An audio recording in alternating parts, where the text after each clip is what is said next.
Assalamualaikum warahmatullahi ta'ala wabarakatuh. A'udzu billahi minasy syaithanir rajim. Bismillahirrahmanirrahim. Alhamdulillahi rabbil alamin. Wassalatu wassalamu ala asyrafil anbiya'i wal mursalin.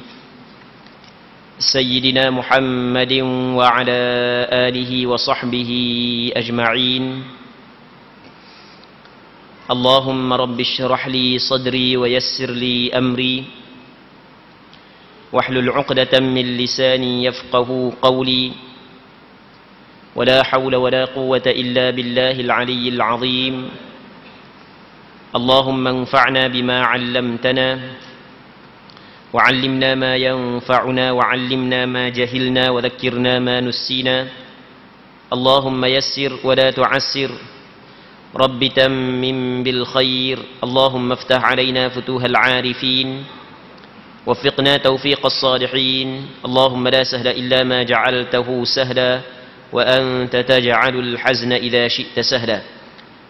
InsyaAllah kita sambung balik pengajian Kitab Bulughul Maram yang dikarang oleh Al-Imam Al-Hafidh Ahmad bin Ali bin Muhammad yang dikenali sebagai Imam Ibn Hajar Al-Asqalani, lahir pada tahun 773 Hijrah, wafat pada tahun 852 Hijrah, rahimahullahu subhanahu wa ta'ala wa nafa'ana Allah bi'ulumihi fid darain amin. Kita masih lagi di dalam kitab salat, hadis yang ke-176, yang mana kita bincang pada minggu lepas bahawasanya ada 3 waktu yang dilarang oleh Nabi sallallahu alaihi wasallam kita sembahyang di dalamnya. Yang pertama, ketika matahari sedang terbit sehingga tinggi matahari. Yang kedua, ketika matahari betul-betul duduk atas kepala sehingga gelincir matahari. Yang ketiga, ketika matahari nak tenggelam sehingga lenyap matahari. Ini kita hurai dah panjang lebar pada minggu lepas. Cuma oleh kerana pada minggu ni ada hadis yang berkait dengan hadis yang minggu lepas, jadi kita kena hurai sikit benda yang lepas supaya kita faham perbincangan kita pada malam ni. Muslimin muslimat yang dirahmati oleh Allah Subhanahu wa taala. Jadi di antara waktu yang Rasulullah sallallahu alaihi wasallam larang kita sembahyang adalah ketika terbit matahari sehingga matahari naik tinggi. Kata ulama fiqh, apabila naik matahari segala lebih kurang dalam 7 hasta pada pandangan mata. Itu yang pertama. Yang keduanya, ketika matahari betul-betul duduk atas kepala. Matahari betul-betul duduk atas kepala, yang mana pada minggu lepas kita khabar dah waktu yang diharamkan kita sembahyang ketika matahari duduk atas kepala, waktu istiwa, adalah waktu yang cukup pendek, sehingga kan ulama fiqh mazhab Imam Syafi'i menyebut wa'lam anna waqtal istiwa'i latifun la yattasi'u li salatin. Ketahui olehmu bahawasanya waktu istiwa, waktu matahari duduk atas kepala yang dak boleh kita semayang tu pendek je, sehingga kan tidak telus untuk kita sembahyang. Nak selesaikan 2 rakaat tidak sempat. Jadi bermakna tak sampai pun 2 minit. Itu waktu istiwa. Okey, kita kena faham. Sebab dia berkebut-sebut sekali lagi, kerana kerap kali disebarkan dalam WhatsApp bahawasanya waktu istiwa 20 minit sebelum daripada matahari gelincir, sebelum daripada masuk waktu zuhur. Sebenarnya apa yang disebut kata 20 minit tak boleh dah semayang sebelum masuk waktu zuhur adalah tidak betul menurut mazhab Imam Syafi'i. Kerana waktu istiwa cukup pendek. Tak sampai pun, tidak sempat pun untuk kita menghabiskan 2 rakaat. 2 rakaat dah sampai 2 minit. Tak sempat pun untuk kita menghabiskan 2 rakaat. Masuk waktu istiwa, tak boleh dah kita sembahyang. Apabila lepas daripada waktu istiwa, boleh kita sembahyang. Sebelum daripada waktu istiwa, boleh kita sembahyang. Okey, 2. Yang ketiganya, ketika matahari tenggelam.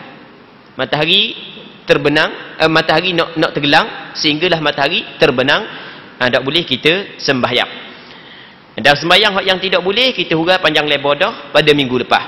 Bukan semua sembahyang, bahkan ada sembahyang yang tertentu, yang masih lagi boleh kita sembahyang.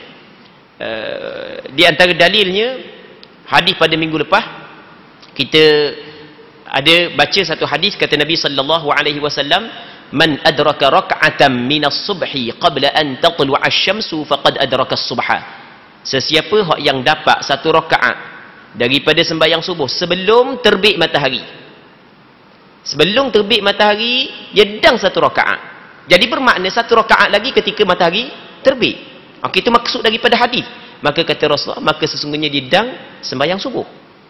Begitu juga kata Rasulullah, wa man adraka rak'atan minal asri qabla an taghruba asy-syamsu faqad adraka al-'asra. Sesiapa yang sempat satu rakaat daripada sembahyang asar sebelum terbenang matahari, maka dia dang sembahyang asar tersebut. Jadi bermakna 3 rakaat lagi lepas daripada terbenang. Jadi tidak menjadi masalah. Sembahyang subuh dilakukan ketika tu, sembahyang asar dilakukan ketika matahari terbenang. Jadi sebagaimana perbincangan minggu lepas yang kita bincang panjang lebar sembahyang mana boleh, sembahyang mana tak boleh, begitu juga kita kena letak dalam masalah ni. Kata dia, wal hukmu tsani 'inda Syafi'i min hadithi Abi Hurairah bi sanadin dha'if wa zada illa yaumal jumu'ah.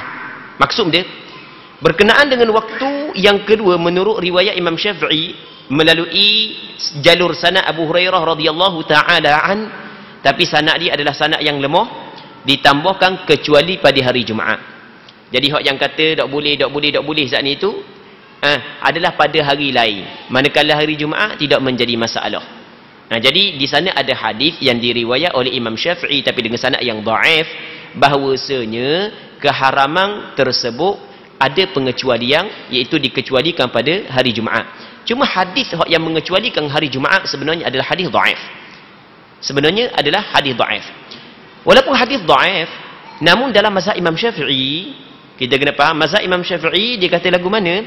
Dia kata hak yang dikatakan tak boleh sembahyang ketika matahari duduk atas kepala selain pada hari Jumaat. Hari Jumaat tak ada masalah. Hari Jumaat boleh kita sembahyang walaupun matahari duduk betul-betul atas kepala. Bukanlah bermaksud mazhab Imam Syafi'i bersandarkan kepada hadis ni, bukan.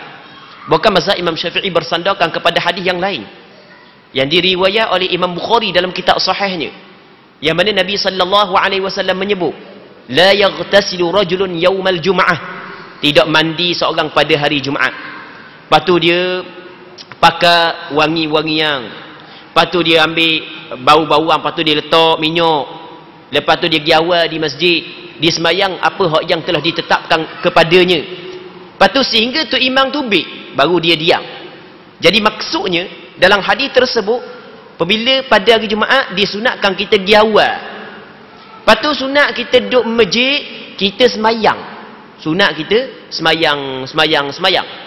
Sehingga apabila tu imam naik mimbar, tu imam naik mimbar ketika matahari gelincir masuk waktu Jumaat, waktu Zuhur. Baik, jadi bermakna ada sembahyang sebelum tu imam keluar ke mimbar. Jadi bermakna ketika matahari dah terpala ada sembahyang, berpandukan kepada hadis tersebut.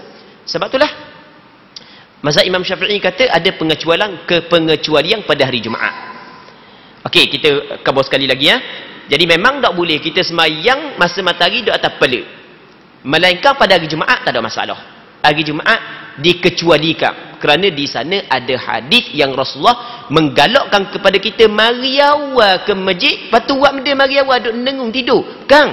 Sembahyang sehingga tu imam tubik untuk berkhutbah. Okey, boleh faham kan? Okey, itu sandaran pandangan mazhab Imam Syafi'i. Dan pandangan ni disokong oleh Syekh Ibn Taimiyah, walaupun Syekh Ibn Taimiyah bermazhab Hanbali. Mazhab Hanbali tak boleh. Okey, tapi oleh kerana dia tengok daripada sudut dalil kuat mazhab Imam Syafi'i, dia cenderung dalam masalah ni sama dengan pandangan mazhab Imam Syafi'i. Muslimin muslimat yang dirahmati oleh Allah Subhanahu wa taala. Katanya wa kadza li Abi Daud an Abi Qatadah nahwu. Demikian pula perkara yang sama telah disebutkan oleh Imam Abu Daud melalui Abu Qatadah. Jadi di sana ada hadis yang sama yang diriwayat oleh Imam Abu Daud, cuma daripada perawi seorang sahabat Rasulullah yang dikenali sebagai Abi Qatadah. Okay, habis itu. Seterusnya, wa an Jubair bin Mut'im radhiyallahu anhu qala Rasulullah sallallahu alaihi wasallam, ya bani Abdi Manaf, la tamna'u ahadan tafa bihadha al-bait wa shalla ayyata sa'atin sya'a min laylin aw nahar. Rawahu al-khamsah wa sahahahu at-Tirmidzi wa Ibn Hibban. Daripada Jubair bin Mut'im radhiyallahu anhu, seorang sahabat Rasulullah sallallahu alaihi wasallam. Jubair bin Mut'im, seorang sahabat Rasulullah. Tak silap ingat, dia ni daripada Bani Naufal. Dia daripada Bani Naufal. Dia nanti kita cerita pasal ni. Dia telah menceritakan bahawa Rasulullah sallallahu alaihi wasallam pernah bersabda, "Hei Bani Abdi Manaf." Rasul kata, "Hei anak cucu Abdi Manaf." Siapa Abdi Manaf? Abdi Manaf ni toki Rasulullah. Toki yang keempat. Rasulullah Muhammad bin Abdullah bin Abdul Muttalib bin Hashim bin Abdi Manaf. Muhammad bin Abdullah bin Abdul Muttalib bin Hashim bin Abdi Manaf. Toki yang ketiga. Toki Rasulullah yang ketiga. Muhammad anak lelaki kepada Abdullah, Abdullah anak lelaki kepada Abdul Muttalib, Abdul Muttalib anak lelaki kepada Hashim, Hashim anak lelaki kepada Abdi Manaf. Baik. Jadi toki Rasulullah yang ketiga. Jadi dia Abdi Manaf. Abdi Manaf adalah seorang pemimpin di Mekah. Dan anak-anak dia juga orang hebat-hebat saja. Anak-anak dia. Abdi Manaf. Abdi Manaf dia mempunyai 4 orang anak. Abdi Manaf dia ada 4 orang anak. Yang pertamanya Naufal.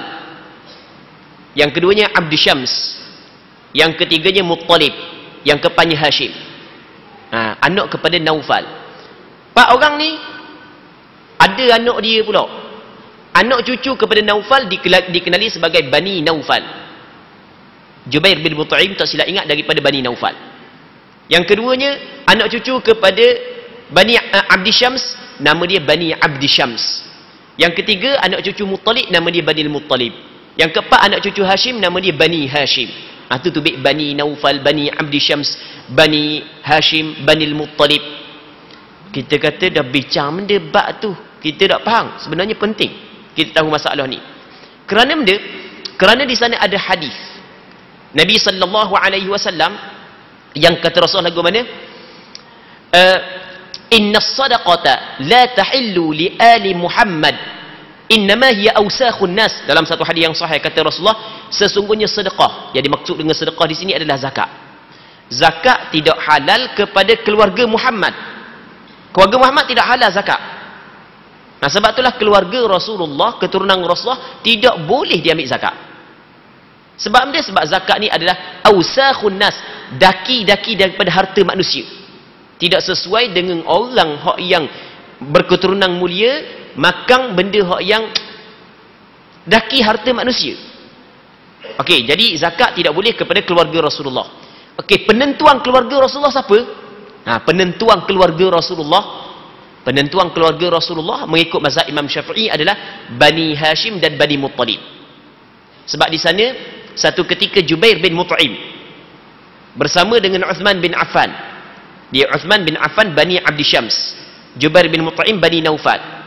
Anak sepupu sepapak Rasulullah belaka. Dalam satu peperangan Rasul boleh harta ghanimah. Maka Rasul bagi kepada Bani Hashim. Tak apalah anak beranak dia. Bagi juga kepada Bani Muttalib. Jadi apabila Rasul bagi kepada Bani Muttalib, maka Bani Naufal kata, kalau begitu kami pun ada hak juga, sebab kami dengan Bani Muttalib sama je martabat dengan Rasulullah. Okey, boleh faham kan? Payah sikit bab titih baris Begitu juga Bani Naufal, Bani Abdi Syams kata kami pun layak. Maka Jubair bin Mut'im daripada keturunan Bani Naufal mari jumpa dengan Rasul bersama dengan Uthman bin Affan daripada Bani Abdi Syams, meminta harta ghanimah untuk dia. Rasulullah memberi kepada Bani Muttalib, sedangkan kami dengan Bani Muttalib adalah satu martabat nisbah kepadamu. Sebab Abdi Manaf ada 4 orang anak. Bani Abdul Syams, Naufal, Al-Muttalib, Hashim. Rasulullah daripada keturunan Hashim. Lepas tu keturunan Muttalib Rasulullah bagi. Jadi bermakna keturunan Naufal dengan keturunan Abdul Syams layak juga ah. Hak tu hak yang difaham oleh Jubair bin Mut'im. Hak tu hak yang difaham oleh Uthman bin Affan radhiyallahu anhuma. Kata Rasulullah sallallahu alaihi wasallam, "Innama Banul Muttalib wa Banu Hashim syai'un wahid." Sesungguhnya Banul Muttalib dan Banu Hashim adalah suatu yang satu. Kerana mereka ni sering bergabung membantu di antara satu sama lain sebelum kedatangan Islam sehingga selepas daripada kedatangan Islam. Maka berpandu kepada hadis ni, masa Imam Syafi'i berpandangan kalau sebut kata keluarga Rasulullah, maka ia adalah Bani Hashim dan Bani Muttalib.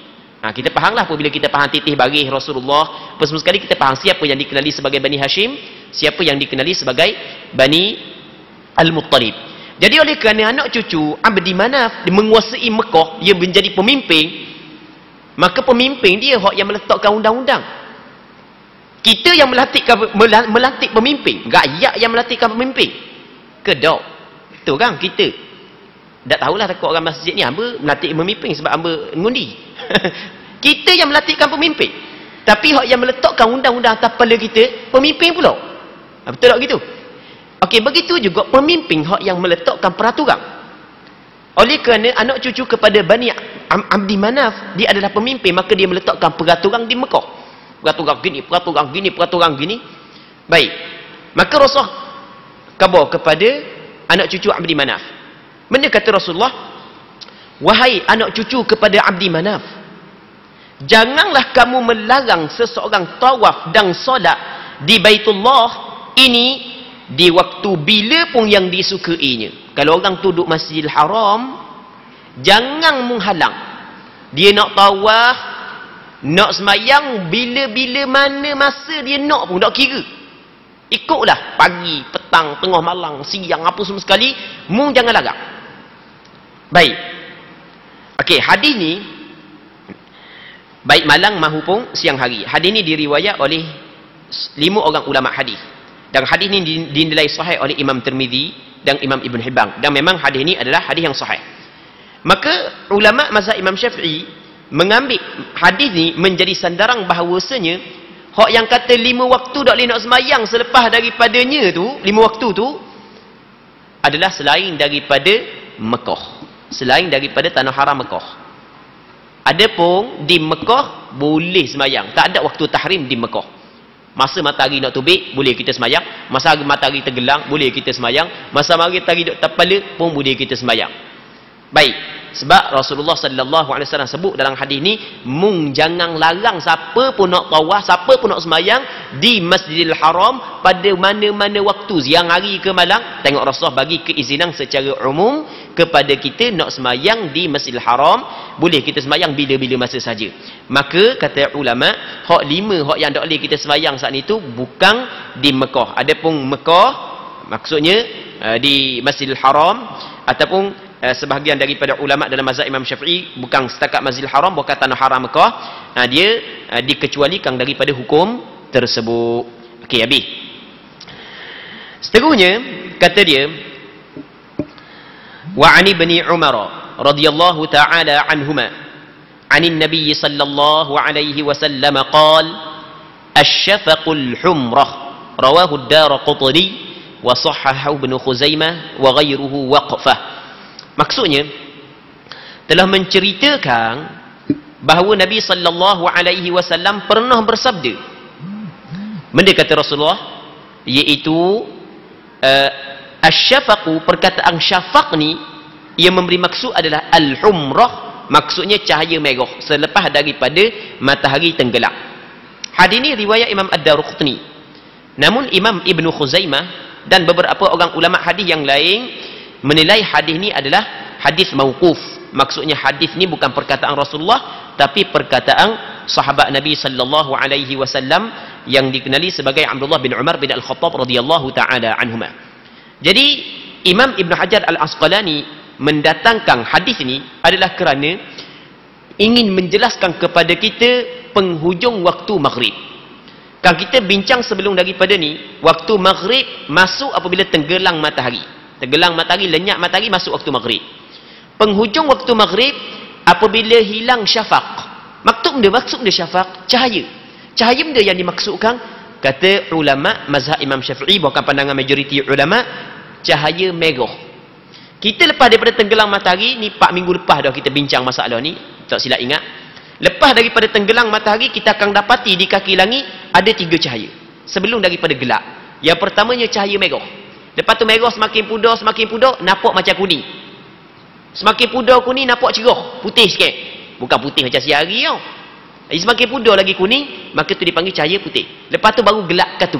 Ada 3 cahaya. Okey, boleh faham kan? Lepas tu, di sini ulama fiqh berselisih pandangan pada menetapkan penghujung sembahyang maghrib. Sebahagian ulama mengatakan penghujung sembahyang maghrib apabila lenyap cahaya merah, masih lagi berbaki cahaya kuning dan putih. Sebelum daripada gelap, masuk dah isyak. Okey, itu mengikut pandangan sebahagian ulama. Dan pandangan ni adalah pandangan majoriti.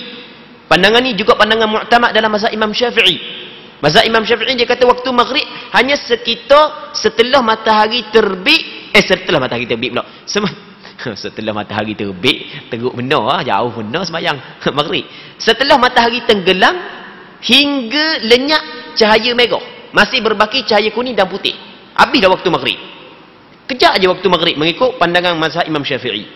Sebab itulah kalau kita buka sekecil-kecil kitab dalam mazhab Imam Syafi'i, kitab Safinatun Najah yang dikarang oleh Syekh Salim bin Sumair Al-Hadrami. Dia kata mana? Dia kata al-ashfaqu thalathah. Cahaya-cahaya setelah daripada tenggelam matahari ada 3. Al-ahmaru wal-asfaru wal-abyadu. Ada cahaya merah, cahaya kuning, cahaya putih. Fal-ahmaru maghribun wal-asfaru wal-abyadu isya'un. Cahaya merah tu waktu maghrib. Masuk cahaya kuning, cahaya putih, hak tu sebenarnya masuk waktu isyak dah. Okey, ni pandangan yang pertama. Namun di sana ada pandangan yang kedua, iaitu pandangan sebahagian ulama dalam mazhab Hanafi mengatakan waktu maghrib ni adalah apabila hilang 3 cahaya. Hilang 3 cahaya. Hilang cahaya merah, cahaya putih, cahaya kuning, cahaya putih. Jadi warna gelap katu, barulah habis waktu maghrib. Jadi pendek kata, ketika masih lagi berbaki di kaki langit, warna kuning, warna cerah, hak lebih pudar daripada warna kuning, situ ada khilaf di kalangan ulama. Ada tak lagi waktu maghrib? Mazhab Imam Syafi'i kata tak ada dah. Tapi mazhab Hanafi kata ada lagi. Ni khilaf panjang lebar. Majoriti ulama mengatakan cahaya yang dimaksudkan oleh Rasulullah dalam hadis sebelum daripada ni yang menjadi penghujung waktu maghrib adalah cahaya merah, berpandukan kepada hadis yang diriwayat daripada Abdullah bin Umar. Sekarang ni Abdullah bin Umar meriwayatkan satu hadis yang dikeluarkan oleh Imam Ad-Darqutni. Cuma ulama berselisih ini perkataan Rasulullah ke perkataan Abdullah bin Umar. Sebahagian ulama kata perkataan Rasulullah. Ada sebahagian yang lain mengatakan perkataan Abdullah bin Umar. Tak kira lah sama ada perkataan Rasulullah ataupun perkataan Abdullah bin Umar, maka ia boleh dijadikan penafsiran bagi perkataan Rasulullah apakah yang dimaksud dengan cahaya yang menjadi penghujung waktu maghrib. Okey, jelaskan masalah. Nah, sebab itulah sebaik-baiknya kita jangan lewatkan sembahyang maghrib, sembahyang awal-awal, supaya kita keluar daripada khilaf ulama. Seterusnya, hadis berikut, hadis yang ke-181, وعن ابن عباس رضي الله تعالى عنهما قال قال رسول الله صلى الله عليه وسلم الفجر فجران فجر يحرم الطعام وتحل فيه الصلاة وفجر تحرم فيه الصلاة أي صلاة الصبح ويحل فيه الطعام. Dia ay salatul subhi itu bukan hadis, itu penafsiran je. Dia panggil mudraj. Dia panggil ada mudraj. Kalau kita belajar dalam ilmu hadis, dia panggil ada hadis mudraj. Mudraj ini dimasukkan satu perkataan di dalam hadis yang sebenarnya perkataan tu bukanlah daripada hadis. Ini nak tafsir makna salat, ay salatus subhi wa yahilla fihi at-ta'am. Rawahu Ibnu Khuzaimah wal Hakim wa sahhaha. Maksudnya telah mengatakan daripada Ibnu Abbas radhiyallahu taala anhuma, sepupu Nabi sallallahu alaihi wasallam, telah mengatakan bahawa Rasulullah sallallahu alaihi wasallam pernah bersabda. Rasul kata lagu mana? Fajar itu ada 2 jenis. Kan kita baru ni kita bincang berkenaan permulaan waktu subuh. Kita nak sembahyang subuh, bila waktu mula sembahyang subuh? Apabila keluar fajar. Kita tengok keluar fajar, cahaya di kaki langit, maka itu menandakan masuk waktu subuh. Kata Rasul, fajar ada dua, cahaya ada dua. Sebelum daripada keluar matahari ada dua cahaya dulu tu, baik. Yang mana kalau kita buka dalam kitab fiqh, dia ada tulis, dia kata cahaya, fajar ada dua. Yang pertamanya fajar kadhib, yang keduanya fajar sadiq. Fajar kadhib ni, cakap kadhib ni dusta, pelawak. Tu cakap kadhib. Fajar sadiq ni fajar benar, fajar betul lah. Sebab benda dia kata fajar kadhib tu pelawak? Kerana fajar kadhib ni dicerah tengah langit. Cerah gini, seterik gini cerah. Oh, cerah. Kita ingat nak terbit matahari, tiba-tiba duduk sebentar gelap katuk balik. Pelawak sungguh. Ingat ke nak siang hari dah. Adapun fajar sadiq, fajar yang keluar di kaki langit, yang menandakan akan keluar matahari. Mula sikit, semakin banyak, akhirnya terbit matahari. Okey, kita ada fajar sadiq dan ada fajar kadhib. Kata Rasul, fajar ada dua. Okey, mana fajar ada dua? Rasul akan berhukum lalu dah. Iaitu fajar yang mengharamkan makan dan membolehkan solat. Di sana ada fajar, apabila keluar fajar tu tak boleh dah kita makan. Semayang boleh, semayang di sini maksudnya semayang subuh. Maksudnya masuk dah waktu subuh. Tu dipanggil fajar sadiq. Keluar fajar kaki langit, maka boleh dah kita semayang. Makan tak boleh. Tapi bukan tak boleh belakang. Tak boleh bagi orang puasa. Orang puasa tak boleh makan keluar fajar.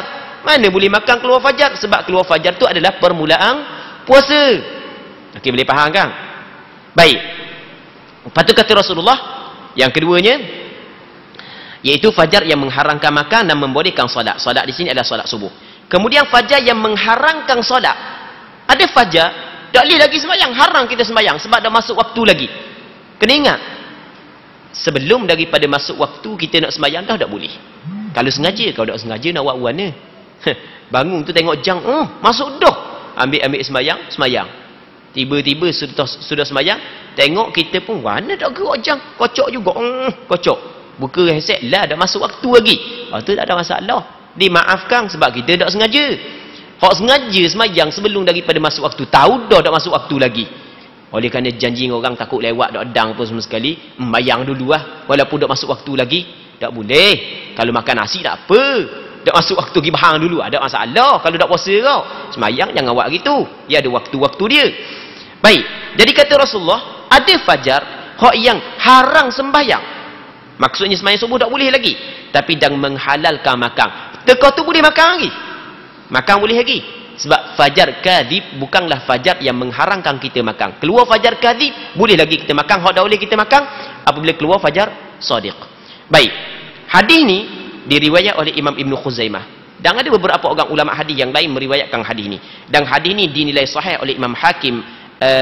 Hadis ni dinilai sahih oleh Imam Hadis ni diriwayat oleh Imam Ibn Khuzaimah dan Imam Hakim. Dan kedua-dua ulama hadis ni menilai hadis ni sebagai hadis sahih. Dan hadis ni memang hadis sahih sebagaimana dinilai oleh ulama-ulama hadis yang lain. Baik. Ni ada panjang sikit kalau kita nak bincang hadis ni ya. Kita nak tarik sikit masalah hak lain. Walaupun kita lepas lama dah puasa, lepas lama pun tak lama dah nak puasa pula. Lebih kurang 100 hari lagi. Tak lama dah kita nak puasa sebenarnya ni. Okey, kita nak bincang sikit berkenaan dengan hadis ni. Muslimin muslimat yang dirahmati oleh Allah Subhanahu wa taala. Hadis ni menjadi dalil kepada pandangan majoriti ulama, termasuk pandangan mu'tamad dalam mazhab Imam Syafi'i, bahawasanya apabila tok bila bang yang menandakan masuk waktu subuh berpandukan kepada keluar fajar, sedangkan kita sedang bersahur, tak boleh kita nak perhabis makanan hak duk dalam pinggang. Bukan dalam mazhab Imam Syafi'i, hak duk dalam mulut kita kena kehek. Okey, boleh faham? Sandaran dia di antaranya adalah hadis ni. Okey, sekarang ni kita kena cerita panjang lebar sikit. Baik. Kita sekarang ni kita tengah sahur, makan. Tok bila bang. Yang mana tok bila bang memang bersandarkan kepada memang betul-betul masuk waktu subuh, iaitu keluar fajar. Dak nak habis tu bila bang dah. Adakah boleh kita perhabis makanan hak duk dalam pinggang ataupun tak boleh kita perhabis? Dalam bulan Ramadan ni, banyak ni kita dengar perbincangan ni, orang kata boleh lagi kita perhabis, tak ada masalah. Okey. Nanti insya-Allah kita akan cuba bincang secara ringkas lah. Tak boleh nak panjang lebar. Masa dak dang dah. Baik. Okey. Yang pertama sekali, di sana ada hadis. Hadis ni dikeluarkan oleh Imam Ahmad bin Hanbal dan Imam Abu Daud. Imam Ahmad bin Hanbal mengeluarkan hadis dalam kitab Musnad dia. Imam Abu Daud mengeluarkan hadis ni dalam kitab Sunan dia. Yang mana kata Nabi sallallahu alaihi wasallam, "Idza sami'a ahadukumun nida wal ina'u ala yadihi fala yad'hu hatta yaqdi hajatahu minhu." Kata Rasulullah, apabila seorang di kalangan kamu dia dengar rabang subuh, orang bang, sedangkan bekah masih berada di tangan dia, tengah makan nasi, tengah duk minum air, maka kata Rasulullah, fala yad'hu, maka jangan dia letaklah bekah tersebut, jangan tinggal, hatta yaqdi hajatahu min, sehingga dia tunaikan, selesaikan hajat dia, keinginan dia daripada bekah tersebut, perhabis makan, perhabis minum. Okey, ada hadis yang diriwayat oleh Imam Ahmad bin Hanbal, Imam Abu Daud. Okey, yang pertama ada hadis. Hadis ni daripada sudut penilaian ulama hadis, sebenarnya ulama hadis berselisih pandangan. Ada sebahagian ulama hadis mengatakan hadis ni dhaif. Namun majoriti ramai ulama hadis mengatakan hadis ni sahih. Okey, kita ambil pandangan yang mengatakan sahih. Sebab ramai ulama yang mengatakan sahih. Hadis ni adalah hadis sahih. Jadi di sana ada hadis sahih yang diriwayat oleh Imam Ahmad bin Hanbal dan Imam Abu Daud, bahawasanya Nabi sallallahu alaihi wasallam bersabda, apabila seorang di kalangan kamu mendengar orang bang subuh sedangkan dia tengah bersahur, maka jangan diletak makanan tersebut, melainkan dia kena perhabis dulu. Okey, jangan letak makanan, melainkan kena perhabis dulu. Okey, pada zahirnya kalau kita tengah makan, maka orang bang, maka kita boleh perhabis. Kita tengah minum, orang bang, maka boleh kita perhabis. Tapi kalau kita dok makan lagi, dok minum lagi, orang bang, tak boleh kita pergi kau. Ini salah. Ini sepakat ulama kata tak boleh. Bunyi orang bang, kau kejap-kejap dang orang bang. Tak boleh. Sebab Rasul kata, wal ina'u ala yadih. Mesti bekas berada di tangan dia dah. Jadi kalau baru nak pergi letak, tak boleh. Okey, boleh faham kan? Sekarang ni hak yang ada di tangan, hak ni hak yang kita nak bincang. Baik. Ada sebahagian daripada ulama berpandangan, kalau orang bang subuh, bekah masih lagi ada tangan, kita dah habis pergi makan, boleh perhabis makanan walaupun orang selesai dah bang, sebab kita tengah makan. Tapi pandangan ni adalah pandangan minoriti, pandangan segelintir ulama, bukan pandangan majoriti. Pandangan majoriti kata tak boleh. Di antara dalilnya hadis yang kita baca saat ni, hadis yang diriwayatkan oleh Imam Ibnu Khuzaimah, Imam Hakim An-Naisaburi, yang mana hadis ni adalah hadis sahih. Kata Rasul, al-fajru fajran, fajar ada dua. Yang pertamanya fajar yang halal sembahyang tapi haram makan. Yang keduanya fajar yang benda tak boleh sembahyang, boleh makan. Jadi Rasul kata kalau tubik fajar yang menandakan masuk waktu subuh, haram dah makan.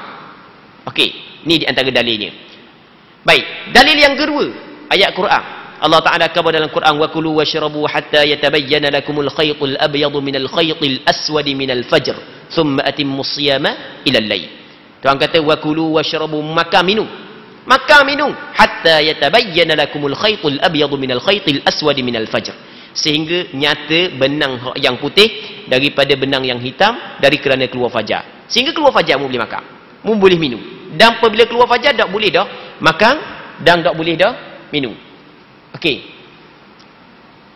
Tak boleh dah makan dan tak boleh dah minum. Baik. Jadi berpandukan kepada dalil-dalil tersebut, majoriti ulama kata apabila Tok Bila bang yang menandakan masuk waktu subuh berpandukan kepada keluar fajar, tak boleh dah kita makan. Kalau bekas duduk tengah kita makan, kena tak tepi, tak boleh nak telang. Hak ada dalam mulut dia nak telang dah. Okey, itu mengikut pandangan yang difatwa dalam mazhab Imam Syafi'i. Dah mazhab Imam Syafi'i nak letak mana hadis yang dikeluarkan oleh Imam Ahmad bin Hanbal dan Abu Daud tadi yang kita khabar Rasul kata kena perhabis makanan. Kata ulama dalam mazhab Imam Syafi'i bahawasanya hadis tersebut diletakkan, ditafsirkan, yang dimaksud dengan bang di situ adalah bang yang pertama, bukan bang yang kedua. Kerana di zaman Rasul ada dua bang. Bang yang pertama diazankan oleh Bilal bin Rabah, bang yang kedua diazankan oleh Abdullah ibnu Ummi Maktum. Di sana ada hadis yang diriwayat oleh Imam Bukhari dan Muslim dalam kitab sahih bagi keduanya. Kata Nabi sallallahu alaihi wasallam, inna bilalan yu'adzinu bilailin, sesungguhnya Bilal dia bang di tengah malam, masih lagi waktu malam. Bila bang sebelum daripada keluar fajar. Fakulu washrabu, makan minum hatta yunadiya ibnu Ummi Maktum, sehingga ibnu Ummi Maktum bang, baru tak boleh makan, tak boleh minum. Okey, jadi yang dimaksudkan Dengan Rasul kata kalau mu dengar bang, makanan ada tangan, mung jangan letak makanan, bukan boleh makan. Itu adalah bang yang pertama, bukan bang yang kedua. Bang yang sebelum daripada masuk waktu subuh. Ataupun kalau bang yang kedua pun adalah bang yang mana tok bila bang sebelum masuk sikit waktu subuh. Tok bila bang awal sikit tak ada masalah, boleh je sembahyang waktu subuh. Boleh, tak ada masalah bang awal sikit. Baik. Jadi tekah tu kita tengah makan sahur, masih maka masih lagi boleh kita perhabis makanan. Jadi ala kulli hal, secara ringkasnya kita simpulkan balik benda yang kita bincang saat ni. Jadi kalau kita nak puasa, kita tengah sahur, tiba-tiba kita dengar bang subuh, maka di sana ada dua pandangan. Ada pandangan yang mengatakan boleh kita perhabis makanan hak yang tengah kita makan. Ada pandangan hak yang mengatakan tak boleh kita perhabis makanan, bahkan kita kena berhenti. Mana pandangan majoriti ulama? Pandangan majoriti ulama adalah kita kena berhenti. Baik, itu pandangan majoriti ulama. Dan pandangan mu'tamad dalam mazhab Imam Syafi'i sama juga, kita kena berhenti. Dan pandangan majoriti ulama adalah pandangan hak yang lebih baik, lebih cermat. Jadi sebaik-baiknya kita kena berhenti kerana keluar daripada khilaf adalah digalakkan. Jadi kalau kita makan, jadi ulama berselisih dah lah, puasa kita sah ke tak? Segelintir kata sah, tapi ramai ulama kata tidak sah. Baik, itu perlu kita kena tahu. Muslimin muslimat yang dirahmati oleh Allah Subhanahu wa taala. Seterusnya, walil hakimi fi hadits Jabir radhiyallahu taala anhu nahwu wa zada fil ladhi yuharrimu at-ta'am innahu yadhhabu mustaqilan fil ufuq wa fil akhari innahu kadhana bis sirhan. Menurut riwayat Hakim melalui hadis Jabir radhiyallahu taala anhu, Jabir bin Abdullah radhiyallahu anhuma, telah disebutkan hal yang sama. Di sana ada hadis yang diriwayat oleh Imam Hakim melalui jalur sanad yang lain, yang mana sahabat yang meriwayatkan hadis tersebut adalah Jabir bin Abdullah, yang mana disebutkan hal yang sama, cuma ada penambahan sikit. Namun sehubungan dengan fajar yang mengharamkan makan ditambahkan, ada penambahan sikit. Sesungguhnya fajar itu terlihat memanjang di kaki langit. Menurut teks lain disebutkan sungguhnya fajar ini kelihatan seperti ekor serigala. Dia gini. Dia fajar sadiq, fajar hak yang di kaki langit lebar gitu. Fajar kadhib dia macam ekor serigala mana? Ekor serigala kembang panjang gitu duduk tengah langit. Di sana ada hadis yang lain yang menceritakan tentang sifat fajar sadiq dan fajar kadhib. Okey. Seterusnya, وعن ابن مسعود رضي الله عنه قال قال رسول الله صلى الله عليه وسلم أفضل الأعمال الصلاة في أول وقتها رواه الترمذي والحاكم وصححه وأصله في الصحيحين. Baik, kita kena berhenti sini dulu, masa habis dah. InsyaAllah kita berdoa kepada Allah Subhanahu wa taala agar apa yang kita bincang tadi sama-sama dapat mengambil manfaat dan diberkati oleh Allah Subhanahu wa taala. Wallahu Subhanahu wa taala a'la wa a'lam. Allahumma haqqiqna bi ittiba'i nabiyyika Muhammadin sallallahu alaihi wasallam zahiran wa batina. Allahumma ij'alna mimman yastami'una al-qawla fayattabi'una ahsanah.